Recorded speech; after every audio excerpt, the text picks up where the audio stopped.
बिस्मिल्लाहिर्रहमानिर्रहीम। अस्सलाम वालेकुम स्टूडेंट्स। जी मैडम वहीद, अगर आप मुझे सुन सकते हैं तो काइंडली मुझे बताइएगा कि क्या मेरी आवाज़ क्लियर है? Yes sir. जी दैट्स वेरी गुड। तो अब तक सिर्फ आप हैं, एक आधा मिनट इंतजार कर लीजिए, एक और आता है तो फिर हम इंशाल्लाह लेक्चर शुरू करते हैं। Okay sir. सर कॉल कर लूं बाकियों को? जी जी करें करें, ज़रूर करें। Okay sir.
जी अभी तक कोई और नहीं आया तो अपने लेक्चर शुरू करते हैं। सबसे पहले मुझे बताइएगा कि क्या आपने कोई ग्रुप नहीं बनाया, क्योंकि मैं ग्रुप तलाश कर रहा था। हाँ, ग्रुप मिल गया है।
Okay students, let us start.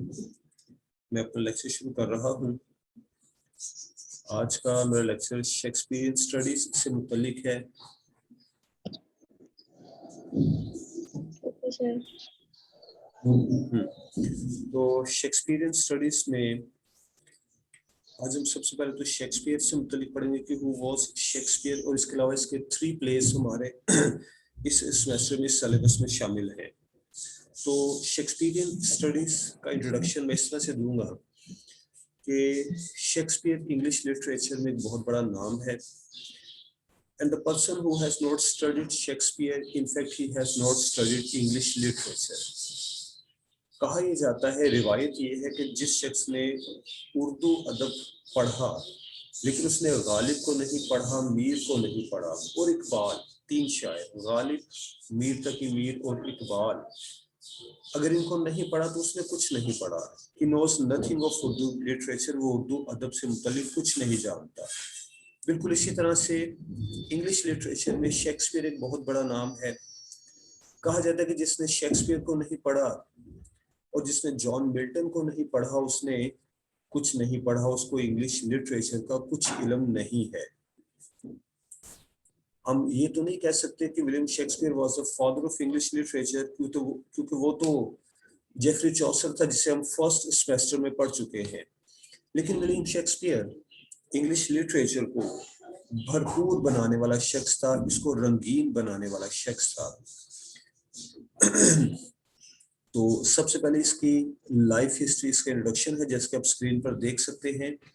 इसे मैं मुख्तसर पढ़ रहा हूँ, इसके साथ इसे एक्सप्लेन कर रहा हूँ। William Shakespeare was a renowned English poet, playwright and actor. He was the greatest of English dramatists. In his hands, drama reached its climax. हाँ, अगर आपसे पूछा जाए जो पहली दो लाइंस मैंने पढ़ी हैं कि who was Shakespeare, तो ये उसका एक मुकम्मल इंट्रोडक्शन है कि एक मशहूर प्ले राइटर था, ड्रामेटिस्ट था, और उसने ड्रामा को निखार दिया। यहाँ पर एक बात मैं इजाफा करता चलूं कि विलियम शेक्सपियर से पहले क्रिस्टोफर मार्लो एक और प्ले राइटर था, ड्रामेटिस्ट था। इन दोनों का जमाना एक ही है, एक ही जमाने में एक ही मुल्क में ये लोग जिंदा थे और लिख रहे थे। They were composing plays. In fact Shakespearean drama या फिर जो एल्ज़बेथन ड्रामा था उसकी इब्तदा क्रिस्टोफर मार्लो ने की थी। शेक्सपियर का नंबर बाद में आता है और इसने इसे भरपूर किया था, इसको मजीद पॉलिश किया। दूसरी बात यह है कि क्रिस्टोफर मार्लो को ज्यादा वक्त नहीं मिला, शेक्सपियर ने लंबी उम्र पाई।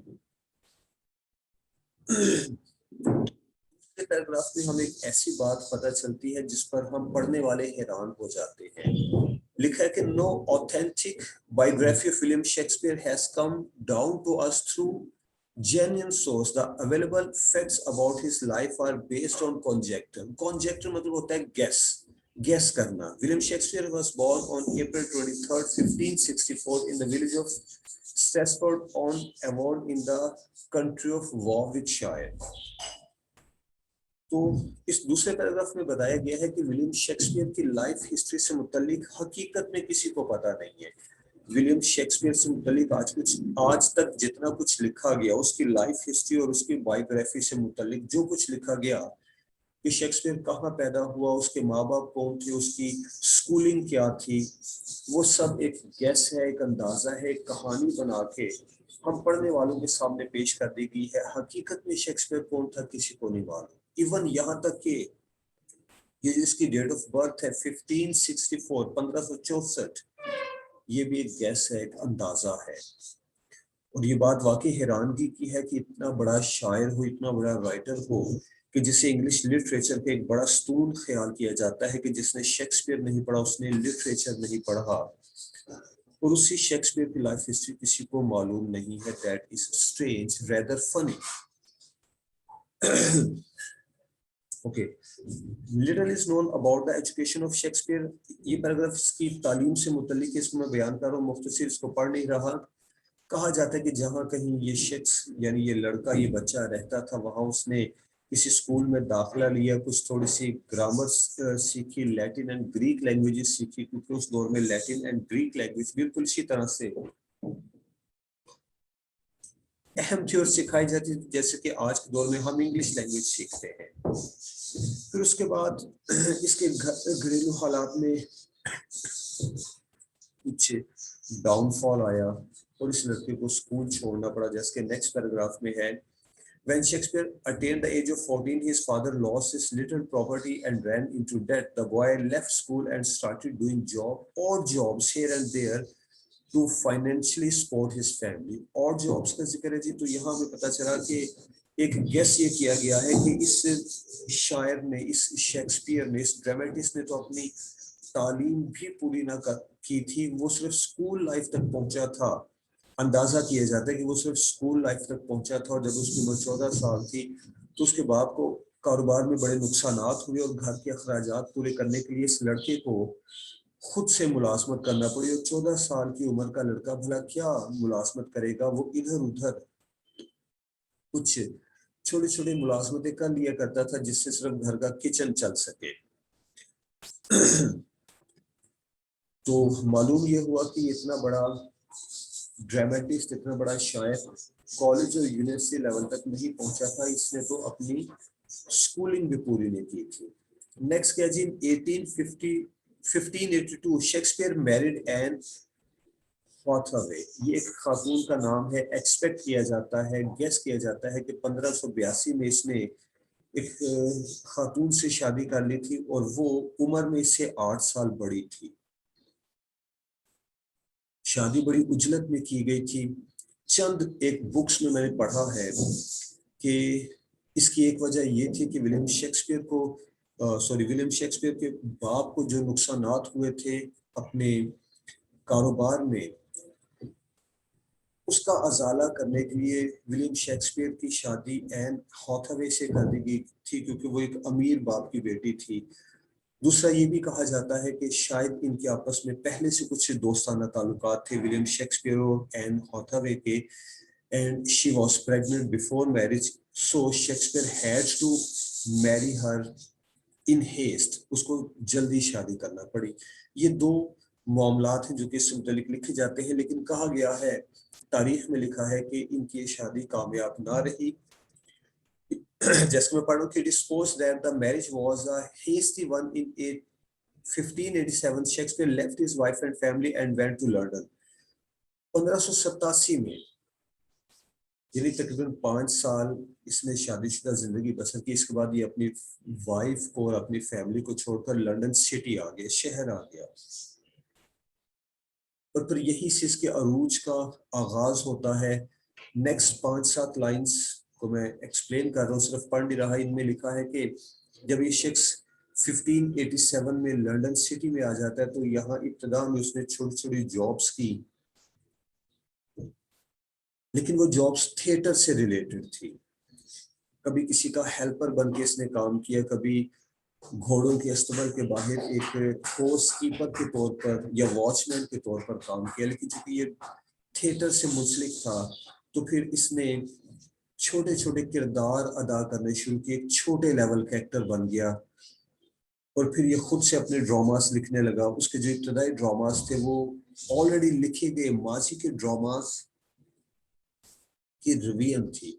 यानी विलियम शेक्सपियर का काम 100% इसका अपना नहीं था। इसके ड्रामास की कहानी पहले से मौजूद थी। किसी दूसरे राइटर ने किसी दूसरे मुल्क में बैठकर कोई ड्रामा लिखा था, इसने उसी को पढ़ा, कहानी को चेंज किया, कैरेक्टर्स के नाम बदल दिए और एक नया ड्रामा, एक नई कहानी बना दी। यानी किसी शख्स की बनाई हुई जमीन पर इसने अपनी इमारत खड़ी की। उसके बावजूद इसे एक अजीम ड्रामेटिस्ट समझा जाता है। ये थी जिसकी लाइफ हिस्ट्री। इसके बाद एज ए ड्रामेटिस्ट इसके 2 या 3 पीरियड्स हैं जिसको मैं मुख्तसर बयान करूंगा। एक इसका इब्तदाई दौर है, अर्ली पीरियड है, जब इसने इब्तदाई ड्रामास लिखे।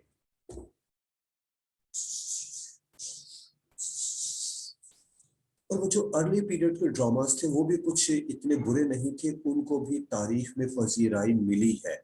In his early period as a dramatist, he produced plays such as Love's Labour Lost, Comedy of Errors, उसके ड्रामास के नाम है, Two Gentlemen of Verona, etc. ये 3 ड्रामास है जिसके नाम लिखे गए। कहा गया कि इसने ये इब्तदाई ड्रामास लिखे थे, ये रोमांटिक या मिजाहिया थे। He also produced some English chronicle plays मतलब related to history, pertaining to history. During this early period of his career as a dramatist, those plays include, आगे इसके कुछ ड्रामास के नाम हैं जो कि हिस्ट्री से रिलेटेड थे। तो इब्तिदा में इसने जो ड्रामास लिखे उनमें से कुछ 6 ड्रामास का नाम शामिल किया गया है इस पैराग्राफ में। कुछ ड्रामास मिजाही और रोमांटिक थे और कुछ हिस्टोरिकल प्लेस थे, तारीख से ताल्लुक रखते थे। और ये ड्रामास आज भी लाइब्रेरीज में मौजूद हैं, पढ़े जाते हैं, इनका रेफरेंस दिया जाता है और इनको कोई घटिया ड्रामास ख्याल नहीं किया जाता। पीरियड ऑफ मैच्योरिटी है जनाब, ये वो दौर है जब इसने अपने शाहकार ड्रामास लिखे। तो जो ड्रामास मैंने आपको पढ़ाने हैं वो भी इसी पीरियड ऑफ मैच्योरिटी से ताल्लुक रखते हैं। After this experimental period, there came a period of maturity and some great plays were produced from his pen. The Merchant of Venice, یہ ایک ڈراما کا نام ہے, بڑا عالیشان ڈراما رہا ہے Merchant of Venice, as you like it, Twelfth Night, Julius Caesar, Hamlet, Macbeth. Hamlet وہ پہلا پلے ہے جو کہ ہم کل سے انشاءاللہ ڈسکس کرنا شروع کریں گے. میکبیتھ اور اوتھیلو, اوتھیلو وہ دوسرا پلے ہے جو ہم ہیملیٹ کے بعد ڈسکس کریں گے. کنگ لیئر ایک اور ڈراما ہے جو کہ آپ کے سلیبس میں شامل نہیں ہے. یہ چند ایک ڈراما سے جو کہ پیور ٹریجڈیز تھی. مرچنٹ آف وینس ٹریجڈی نہیں, یہ رومانٹک تھا. ہیملیٹ, میکبیتھ, اوتھیلو, کنگ لیئر یہ پیور ٹریجڈیز تھی اور بڑی عالیشان ٹریجڈیز تھی. یہ اس کی میچورٹی کے زمانے میں لکھی گئی. میچورٹی سے مراد when Shakespeare was mature as a dramatist, as a writer. Anthony and Cleopatra, یہ بھی اس کے ڈراما کا نام ہے. It is believed that the great tragedies of this period point to personal misfortune in his life, in the life of Shakespeare, but what these misfortunes were, it is difficult to guess. آخری اس line میں ایک بار پھر سے personal بات بیان کی جاتی ہے. ایک منٹ کا اسٹے کر رہا ہوں, بڑی ہلچل ہے.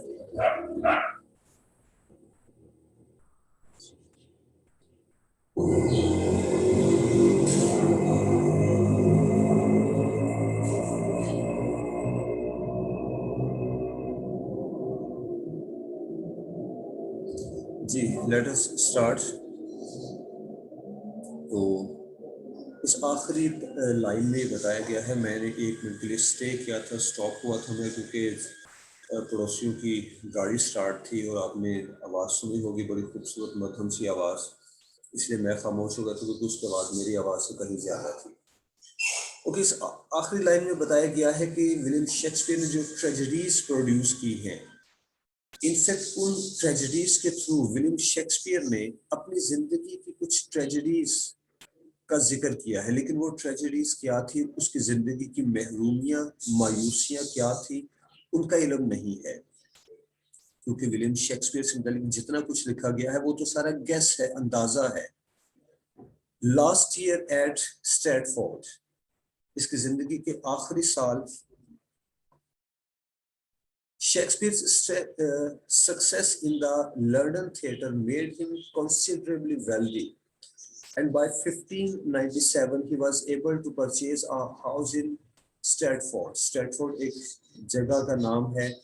جب یہ شخص ڈراماز لکھ چکا, بڑا پاپولر ہو چکا, تو پھر 1597 میں یہ اتنا امیر تھا کہ اس نے اپنے لیے ایک کمفرٹیبل گھر خریدا, اور اس نے یہ سوچا کہ اب وہ سارے کام چھوڑ کر سکون سے رہا کرے گا.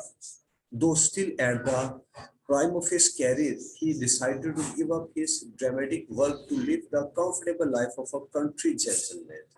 یہ شخص اپنے کیریئر کے عروج پر تھا, ایز اے ڈرامٹسٹ اس کا بڑا نام تھا, یہ بڑا پیسہ کما رہا تھا, لیکن اس نے سوچا کہ بس میں نے بہت کما لیا. تو اس نے اپنا پیشہ چھوڑا, ایک گھر خریدا گاؤں میں, قصبے میں, اور سکون کی زندگی بسر کرنے وہاں چلا گیا. His last play was A Tempest, which was based upon an actual shipwreck. Tempest اس کے پلے کا نام ہے جو کہ رومانٹک بھی ہے اور کامیڈی بھی ہے. رومانٹک کامیڈی ہے, میں نے پڑھا ہے, مزہ آتا ہے اس کو پڑھ کر. وہ اس کا آخری پلے تھا, اور حقیقت میں کوئی شپ ریک, جہاز کے غرق ہونے کا واقعہ اس نے دیکھا یا پڑھا تھا جس سے متعلق تھا.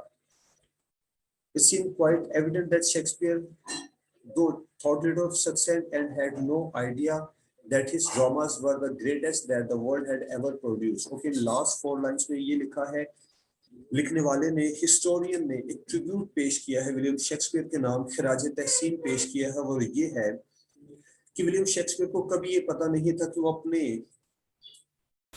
اپنے دور کے بعد, اپنی زندگی کے بعد دنیا کا عظیم ترین ڈرامیٹسٹ بننے جا رہا ہے, اور نہ ہی کبھی اس نے اپنے پلیس کو کلیکٹ کیا, ان کو پبلش کرنے کا سردرد لیا. وہ بس لکھ لیا کرتا تھا تھیٹرز کے لیے, اس کے ڈراماز پرفارم کیے جاتے تھے. اس نے اپنے ڈراماز کا کوئی ریکارڈ نہ رکھا خود سے, اس نے کبھی اپنے ڈراماز کو پبلش نہ کروانا چاہا.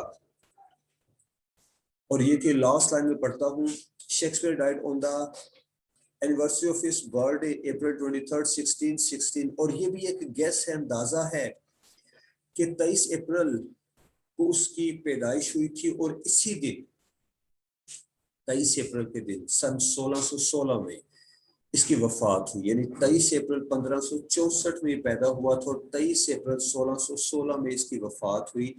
اس کے برتھ ڈے والے دن ہی اس کی ڈیتھ ہوئی. یہ تھا جی ولیم شیکسپیئر.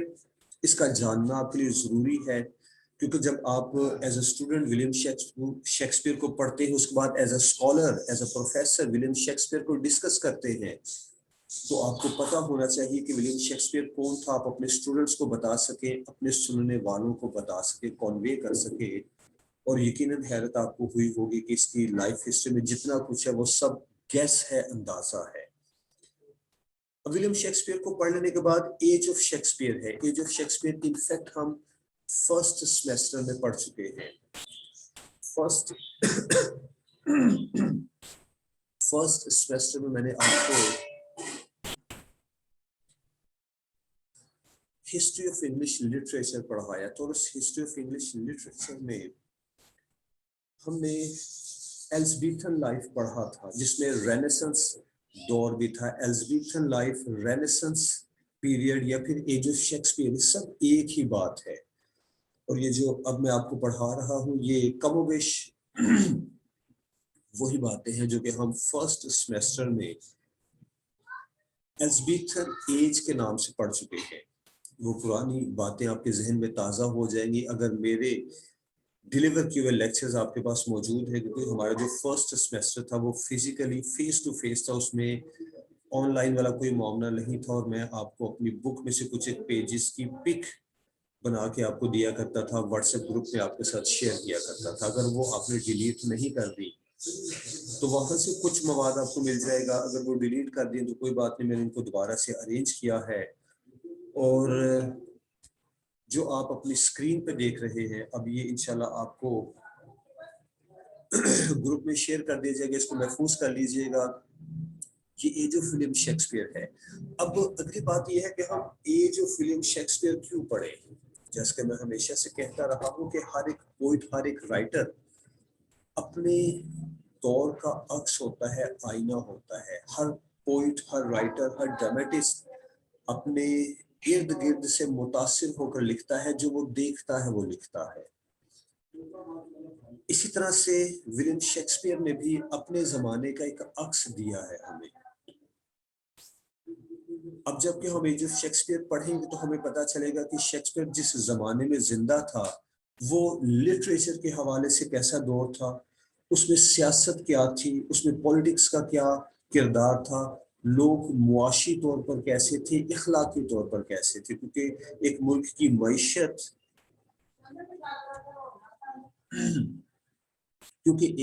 کی معیشت وہاں کی پولیٹیکل کنڈیشنز, اور اس کے بعد اس دور کے لوگوں کا اخلاق, ان کے ٹرینڈز, یہ ساری چیزیں لٹریچر کو متاثر کرتی ہیں. And every writer, every poet writes whatever he sees, whatever he feels around him. جو کچھ وہ دیکھتا ہے, جو کچھ وہ اپنے گرد محسوس کرتا ہے, آبزرو کرتا ہے, اس سے متعلق لکھتا ہے. تو ایج آف شیکسپیئر سے متعلق کچھ مختصر آپ کو بتا دیتے ہیں.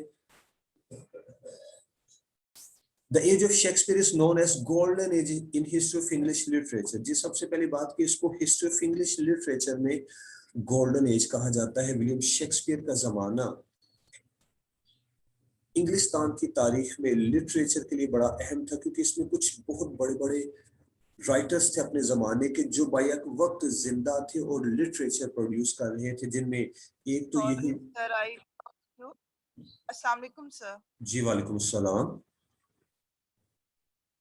سر میں مس نکت بات کر رہی ہوں, ان کی اٹینڈنس لے لیجئے گا. جی میم ضرور ہو جائے گی, فکر نہ کریں. اوکے جی ویلکم. اوکے تو میں کہہ رہا تھا کہ وہ جو دور تھا ولیم شیکسپیئر کا, وہ ایک گولڈن ایج تھی. وہ کس طرح سے کہ اس دور میں, اس زمانے کچھ بہت بڑے رائٹرز سائملٹینسلی ایک ہی وقت میں زندہ تھے, لکھ رہے تھے, and they were producing quality literature, जिसमें एक तो नाम विलियम शेक्सपियर का है, इसके अलावा हमने जॉन मिल्टन को पढ़ा है, जॉन मिल्टन, उसके बाद विलियम शेक्सपियर, और फिर एक और ड्रामेटिस्ट जो कि हम इसके बाद पढ़ेंगे, क्रिस्टोफर मार्लो। इन सब का कमोबेश एक जैसा ही दौर था, जमाना था, लिहाजा इस दौर को गोल्डन एज कहा जाता है।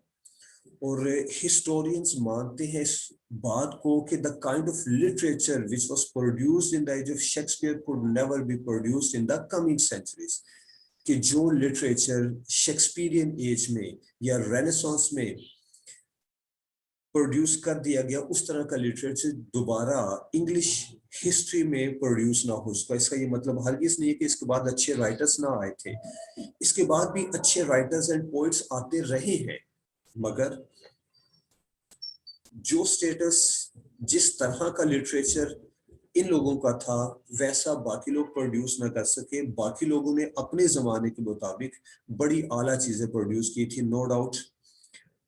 ओके, तो मैडम जी यार, अगर आप सुन सकती हैं मुझे, तो काइंडली जरा इनकी अटेंडेंस का ख्याल कीजिएगा, मैं भी नोट कर लूंगा, आप भी देख लीजिएगा, और पहले की तरह से मुझे इसकी सॉफ्ट कॉपी अपने ग्रुप में शेयर कर देनी है, ठीक है, ताकि एडमिनिस्ट्रेशन के लिए आसानी रहे। ओके, आई कंटिन्यू, मैं अपनी बात को जारी रख रहा हूँ। The Elizabethan era took place from, ये सेकंड पैराग्राफ से थोड़ा सा मैं आपको बता रहा हूँ जी, बल्कि बता नहीं रहा हूँ, रिमाइंड करवा रहा हूँ, ये हम पढ़ चुके हैं पहले। The Elizabethan era took place from 1558 to 1603 and is considered by many historians to be the golden age of English history. During this era, England experienced peace and prosperity while the arts flourished. The time period is named after Queen Elizabeth I, who ruled England during this time. Okay, जो second paragraph है, इसकी importance ये है कि इसमें हमें 2 से 3 important points मिलते हैं, जो कि मैं अपने ऑब्जेक्टिव में भी सेट करना पसंद करता हूं। एक ये कि आपसे पूछा जा सकता है कि एल्ज़ाविथन एज को एल्ज़ाविथन एज क्यों कहा जाता है। हमने लास्ट टाइम में पढ़ा, जो मैं हाईलाइट भी कर रहा हूँ, कि the time period is named after queen Elizabeth One who ruled England during this time, यानी क्वीन एलिजाबेथ जो कि उस दौर में इंग्लैंड की मलिका थी, उसके नाम के हवाले से इस दौर को एल्ज़ाविथन एज कहा जाता है। ये भी पूछा जा सकता है फर्स्ट लाइन के हवाले से कि the age from 1558 onwards, not exactly 1603, the age from 1558 onwards, why is this age called the Shakespearean age? इस जमाने को शेक्सपियरियन एज क्यों कहा जाता है? क्योंकि जनाब उस जमाने में शेक्सपियर जिंदा था, he was writing, he was composing plays। Elizabethan age क्यों कहा जाता है? क्योंकि क्वीन एलिजाबेथ उस जमाने में इंग्लैंड की मलिका थी। अगला पॉइंट हमने इसी पैराग्राफ में ये पढ़ा कि उस दौर में इंग्लैंड में प्रॉस्पेरिटी थी, खुशहाली थी, and there was peace also, अमन भी था उस दौर में। अब इसी दौर को रेनेसांस भी कहा जाता है, जो कि इस नेक्स्ट पैराग्राफ में हम डिस्कस कर रहे हैं। आपको याद होगा फर्स्ट सेमेस्टर में जब हम हिस्ट्री ऑफ इंग्लिश लिटरेचर पढ़ा करते थे, तो वहां हमने रेनेसांस का जिक्र किया था। उर्दू में इसका क्या मतलब बनता है? दौरे आहिया, इंग्लिश में हम इसको कहते हैं रीबर्थ, नई जिंदगी, दोबारा से जिंदगी मिलना। तो Renaissance means the revival of learning, and it denotes the gradual enlightenment of human mind after the darkness of the Middle Ages. Okay, इसको मैं थोड़ा सा एक्सप्लेन कर रहा हूँ। थर्ड लाइन इसकी बड़ी अहम है, थर्ड लाइन में आपके लिए पढ़ रहा हूँ, इसके बाद मैं इसको एक्सप्लेन करूंगा। With the fall of Constantinople in 1453 AD by the Turks, बस ये चीज आपके काम की है। अब इससे ऑनवर्ड्स में इसको एक्सप्लेन कर रहा हूँ। इस डिजिट को भी आपने याद रखना है। The fall of Constantinople in 1453 AD by the Turks. जैसे कि आजकल आप ड्रामा अर्तुगरुल गाजी देख रहे हैं, ये उसी जमाने की तरफ इशारा है, और ये इन्हीं लोगों का कारनामा था जिनसे मुतल्लिक आजकल आप ड्रामा देख रहे हैं। The fall of Constantinople, Constantinople का फतह किया जाना मुसलमानों के हाथों, तुर्क कौम के हाथों। रेनेसांस का आगाज कुछ इस तरह से होता है कि कॉन्स्टेंटिनोपल जो कि तुर्की का एक शहर है जिसको आज के दौर में हम इस्तांबुल कहते हैं, ये क्रिश्चियनिटी का गढ़ था, मरकज था। और उस दौर के जो बड़े बड़े स्कॉलर्स थे, क्रिश्चियन स्कॉलर्स, वो यहाँ रहते थे। ये उनका मरकज था, घर था, रहने की जगह थी। यहाँ उनकी बड़ी बड़ी लाइब्रेरीज थी। जो भी ग्रीक लिटरेचर उन्होंने समेट रखा था वो यहाँ था। जब कॉन्स्टेंटिनोपल फतह किया मुसलमानों ने, ये लोग वहां से भाग निकले अपनी जान बचाकर और पूरे यूरोप में फैल गए। ये लोग अपने साथ अपना नॉलेज, अपनी किताबें ले गए थे। यूं उन्होंने एक नई दौर का आगाज किया। उनसे मुतासिर होकर यूरोप वालों ने पढ़ना शुरू किया, तालीम हासिल करना शुरू की और रेनेसांस, रीबर्थ, दौरे अहया, नई जिंदगी का आगाज हुआ। रेनेसांस सबसे पहले इटली में आया था, वहां से शुरू होता है, फिर उसके बाद दूसरे मुल्कों में फैलता चला जाता है। इटली से आगे फ्रांस में, जर्मनी में और इंग्लैंड में पहुंचता है। इंग्लैंड में ये कदरे देर से पहुंचता है। रेनेसांस का आगाज इंग्लैंड में जरा देर से हुआ। एनीवे, तो इस दौर को, एल्ज़बेथन एज को, शेक्सपियरियन एज को रेनेसांस भी कहा जाता है, क्योंकि इसलिए कि इस दौर में लोगों ने पुराने इल्म को दोबारा से सीखना शुरू किया। उनका ख्याल था कि जो कुछ वो भूल चुके थे वो से दोबारा पढ़ रहे थे। ये रेनेसांस था। इसकी कुछ और भी क्वालिटीज हैं जो कि हम आगे चलकर पढ़ेंगे इसी पैराग्राफ में। तो अगर आपसे पूछा जाए कि what is Renaissance, Renaissance age क्या थी, उसकी डेफिनेशन क्या थी, जैसे कि मैं शॉर्ट क्वेश्चंस में डेफिनेशंस देना पसंद करता हूं, तो इसी पैराग्राफ में आपको कहीं रेनेसांस की डेफिनेशन भी मिलेगी। इसके अलावा आप गूगल पे सर्च भी कर सकते हैं।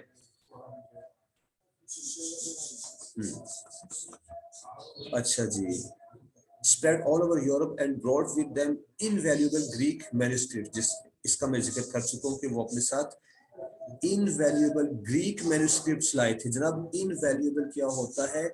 बड़े बेशकीमत, बड़ी बेशकीमती किताबें अपने साथ ले आए थे। The discovery of these classical models resulted in the revival of learning in the 14th and 15th century. तो इसके बाद क्या हुआ कि 14th and 15th century में revival of learning होती है। एसेंस ऑफ दिस मूवमेंट, ये समझने वाली चीज है कि जनाब रेनेसांस की रूह क्या थी, आखिर लोग किस चीज से मुतासिर थे, वो हम यहाँ पढ़ते हैं। The essence of this movement was that man discovered himself and the universe, and that man so long blinded had suddenly opened his eyes and seen. उनका ख्याल था कि इंसान, यूरोप का इंसान जो कि बड़े अरसे से सोया हुआ था, अंधा था, उसकी आंखें बंद थी, वही बात फिर से जाग गया था। उसने अपनी आंखें खोल ली थी। उसने ना सिर्फ खुद को डिस्कवर किया था, उसने इस सारी कायनात को भी डिस्कवर किया था। उसको पता चल गया था कि उसके इर्द गिर्द कायनात में क्या है, वो खुद क्या है, उसकी हैसियत क्या है, और ऐसी बहुत सी चीजें हैं। इसके बाद हम उस रेनेसांस एज के कुछ बड़े बड़े नामों का जिक्र पढ़ते हैं जो कि ना सिर्फ इंग्लैंड से ताल्लुक रखते थे, वो दूसरे यूरोपियन कंट्रीज से भी ताल्लुक रखते थे, और उन्होंने रेनेसांस को आगे बढ़ाने में बड़ा अहम किरदार अदा किया था। Along with the revival of learning, new discoveries took place in several other fields. Vasco da Gama, हाँ जी, इस पे जरा तवज्जो कीजिएगा। ये उसी दौर के लोग थे जिन्होंने कुछ बड़े बड़े कारनामे सरअंजाम दिए थे और रेनेसांस को सही मानों में रेनेसांस बना दिया। मसलन Vasco D gamma circumnavigated the earth. इस शख्स ने पूरी दुनिया का एक चक्कर लगाया था और फिर इसने, वास्को डी गामा ने, ये हमारा बरसगीर डिस्कवर किया था। कोलंबस डिस्कवर्ड अमेरिका, कोलंबस ने अमेरिका डिस्कवर किया। मिस्टर कोलंबस हिंदुस्तान को रीडिस्कवर करने निकला था, लेकिन वो अमेरिका के साहिलों पर जा पहुंचा। Copernicus discovered the solar system, हमारे निजाम शमसी, सूरज और उसके गिर्द गर्दिश करने वाले सैयारे, इसको डिस्कवर किया किसने? कोपरनिकस ने। And prepare the ways for Galileo, और इसके बाद उसने गैलीलियो के लिए कुछ और राहें खोल दी। गैलीलियो जिसने दूरबीन ईजाद की थी। तो ये थे जनाब कुछ बड़े बड़े नाम रेनेसांस एज के। उसके बाद आप मुझे बताइएगा कि 935-34 हो रहे हैं मेरे पास। آپ کا یہ لیکچر 45 منٹس کا ہے, کتنے بجے ختم ہونا ہے؟ کیونکہ آپ کو ڈیفینیٹلی اس کے بعد سیکنڈ لیکچر بھی اٹینڈ کرنا ہے, تو اگر آپ کے پاس کوئی ٹائم ٹیبل ہے تو مجھے بتا دیں پلیز. سر یہ تو 10:15 پہ ختم ہوگا. 10:15 پہ ختم ہوگا جی یہ؟ سر جتنے کریٹیکلی ہوتے تھے ویسے ہی ہیں. اچھا چلیے بہرحال آپ کنفرم کیجیے گا. جہاں تک مجھے یاد پڑتا ہے یہ جو آپ کا لیکچر ہے جو زوم پہ ہوتا ہے, زوم کی ٹائمنگ تو 45 منٹس کی ہوتی ہے. Any way I continue it.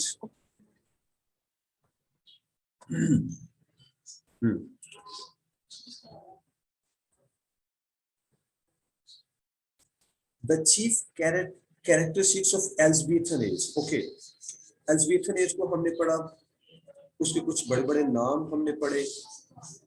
اب یہ ہے کہ اس کے کیریکٹرسٹکس کیا ہے.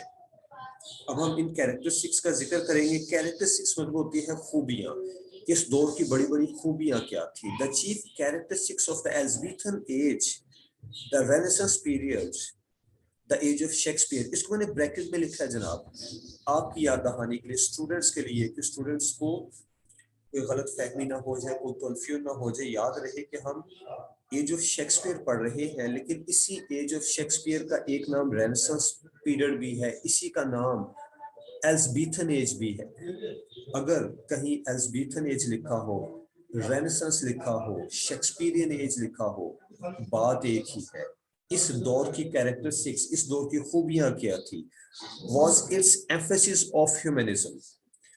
humanism جو کہ جی madam running out of time کا ہمارے سامنے میسج آ گیا ہے, اگر آپ اسکرین پر دیکھ سکتے ہو. This meeting will end in 10 minutes. ٹھیک ہے, تو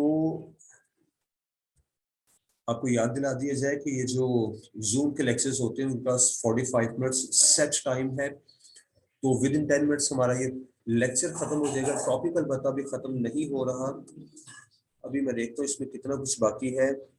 آگے ایلزبیتھن ڈراما کا ٹاپک ہے. ایلزبیتھن ڈراما ہم کل ڈسکس کریں گے. آج صرف میں رینیسانس ایج کو تفصیل سے ڈسکس کرنا چاہتا ہوں, کیونکہ رینیسانس ایج انگلش لٹریچر کی ہسٹری میں بہت اہم ہے, اور میں نے جب آپ کا پیپر ڈیزائن کرنا ہے تو age of Shakespeare Renaissance age کو میں نے ڈیفینیٹلی ٹچ دینا ہے. اچھا جی, ہم اس کے کیریکٹرسٹکس کا ذکر کر رہے تھے. اس میں سب سے پہلی چیز ایمفیسس آن ہیومنزم ہے. بھائی ہیومنزم کیا ہے؟ انسانیت.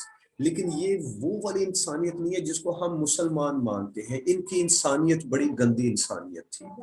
اس کو ہم سٹیپ بائی سٹیپ ایکسپلین کریں گے. ابھی میں ذرا چند لائنز آپ کے لیے پڑھ دیتا ہوں کہ یہ لوگ ہیومنزم کس چیز کو کہتے ہیں. which means man's concern with himself as an object of contemplation. لو جناب, یہ سب سے بڑی بات, man's concern for himself.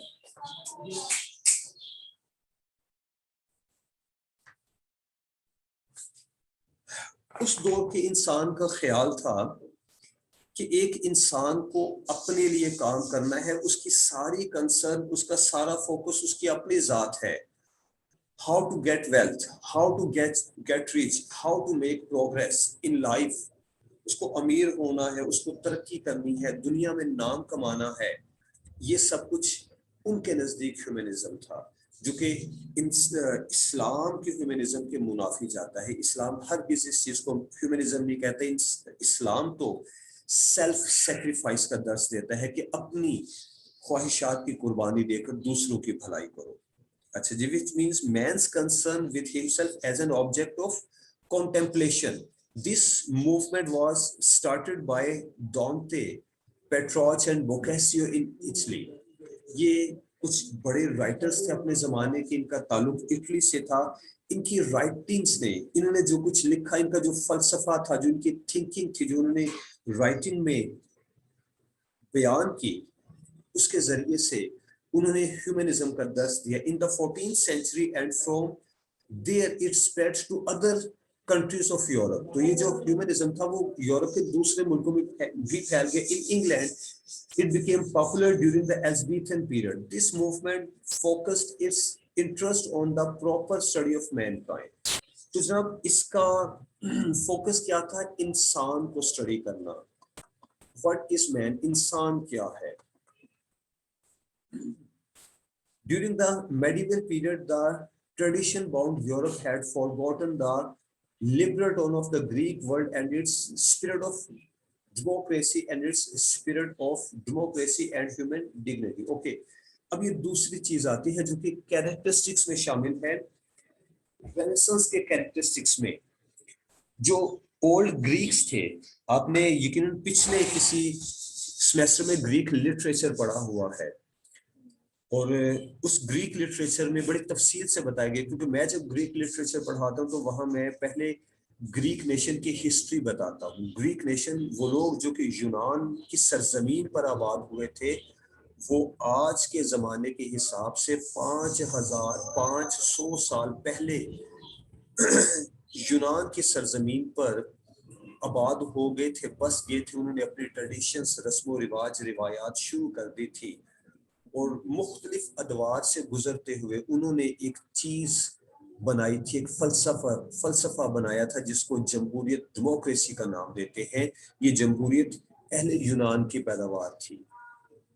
तो यूरोप वालों ने रेनेसांस एज में ये जाना, उनको एहसास हुआ कि यार ग्रीक्स तो डेमोक्रेटिक पीपल थे, they were highly democratic people, so the people of Europe should also learn democracy. लिहाजा हमें भी डेमोक्रेसी सीख लेनी चाहिए,